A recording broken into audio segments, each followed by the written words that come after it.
ahead against Bayern Munich. Aguero scores.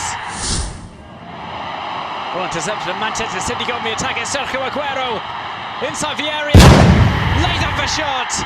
Manchester City are back level. Taken by Aguero, a chance for a hat-trick. Sergio Aguero as well.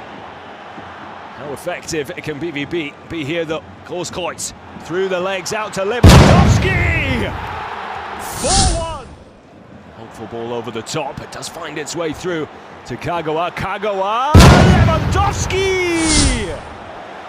Chance now. Neuer can't hold on to it. Das ist jetzt hier noch nicht wirklich die Möglichkeit, mal irgendwie noch mal eine Chance zu initiieren. Jetzt aber der Ball nach vorne auf Luke Bacchio und der ist durch. Das ist die Kontermöglichkeit. Allein von Neuer und Tor!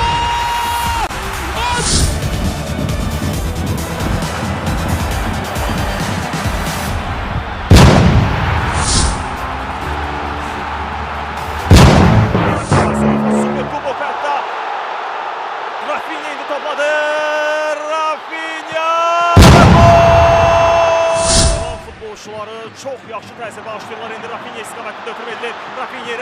Rafinha irəliyir. Rafinha zərbə və Rafinha gol vurur. Olmazdı. Amma o yaşları, o illəri xatırlayıram və bənzərlik var. Rafinha irəliyir.